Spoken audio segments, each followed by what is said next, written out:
नमस्कार दोस्तों, आज की वीडियो में आपका स्वागत है। आज मैं आपको सुनाने जा रही हूँ महाशिवरात्रि की कहानी।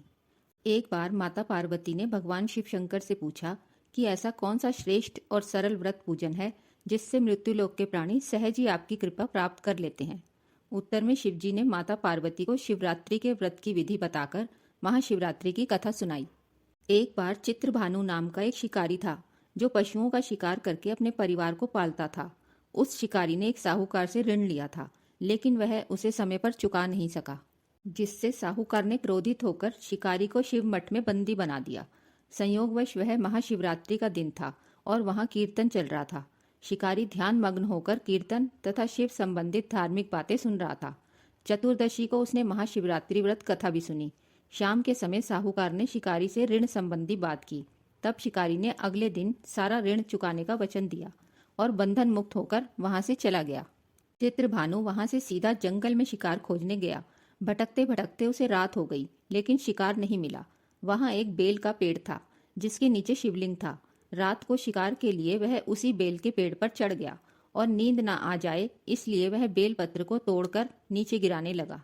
वह बार बार बेल पत्र तोड़ता और नीचे गिराता, जिससे बेल पत्र नीचे स्थित शिवलिंग पर जाकर गिरने लगे। इस प्रकार दिन भर भूखे प्यासे रहने से शिकारी का व्रत भी पूर्ण हो गया और शिवलिंग पर बेलपत्र भी चढ़ गए। रात्रि का एक पहर बीत जाने के पश्चात वहां एक गर्भवती हिरनी आई। उसका शिकार करने के लिए शिकारी ने जैसे ही अपने धनुष पर तीर चढ़ाया तो वह हिरनी बोली, मैं गर्भवती हूँ और शीघ्र ही बच्चे को जन्म देने वाली हूँ। तुम एक साथ दो दो जीवों की हत्या करोगे तो अच्छा नहीं होगा। मैं अपने बच्चे को जन्म देकर शीघ्र ही तुम्हारे पास आ जाऊंगी। हिरणी की बात सुनकर शिकारी के मन में दया आ गई और उसने हिरणी को जाने दिया। कुछ देर बाद एक और हिरण उधर से निकली, जिसे देखकर शिकारी प्रसन्न हो गया और अपने धनुष पर बाण चढ़ाया। उसे देखकर हिरणी ने विनम्रता पूर्वक निवेदन किया, मैं थोड़ी देर पहले ऋतु से निवृत्त हुई हूँ और कामातुर विरहिणी हूँ।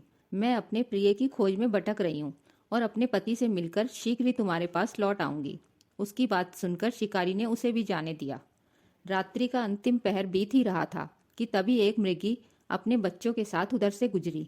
उसे देखकर शिकारी ने तुरंत ही अपना धनुष उठाया और बाण चलाने ही वाला था कि वह मृगी बोली, यदि तुम मुझे मार दोगे तो मेरे बच्चे जंगल में भटक जाएंगे। मैं अपने बच्चों को इनके पिता के पास छोड़कर शीघ्र ही तुम्हारे समक्ष आऊंगी। मृगी की बात सुनकर शिकारी बोला, मैं 2 बार अपना शिकार खो चुका हूँ। मेरे बच्चे भूख प्यास से तड़प रहे होंगे। उत्तर में मृगी ने कहा कि जैसे तुम्हें अपने बच्चों की ममता सता रही है, ठीक वैसे ही मुझे भी। मैं थोड़ी देर के लिए तुमसे जीवन दान मांग रही हूँ। बच्चों को इनके पिता के पास छोड़कर मैं तुम्हारे पास आने की प्रतिज्ञा करती हूँ।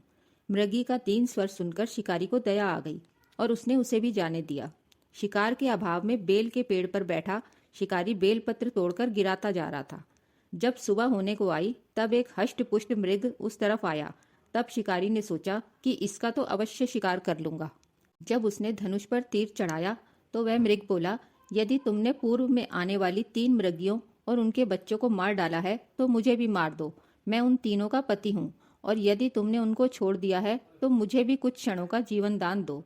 मैं उनसे मिलकर शीघ्र ही तुम्हारे पास आऊंगा। मृग की बात सुनकर पूरे रात का घटनाक्रम उसकी आंखों के सामने घूम गया। उसने सारी बात मृग को बताई। तब उसने कहा कि मेरी तीनों पत्नियां जिस प्रकार प्रतिज्ञाबद्ध होकर गई हैं, मेरी मृत्यु से उनकी प्रतिज्ञा टूट जाएगी और वह अपने धर्म का पालन नहीं कर सकेंगी। जिस प्रकार तुमने उन्हें विश्वास पात्र मानकर छोड़ा है, वैसे ही मुझे भी कुछ क्षणों का जीवन दान दो। मैं उन सबके साथ तुम्हारे समक्ष उपस्थित होऊंगा। उपवास, रात्रि जागरण और शिवलिंग पर बेलपत्र चढ़ाने से शिकारी का हिंसक हृदय निर्मल हो गया और उसमें भगवत शक्ति का वास हो गया। धनुष बाण उसके हाथ से सहज ही छूटकर गिर गई। भगवान शिव की कृपा से उसका हिंसक हृदय करुणामय भाव से भर गया।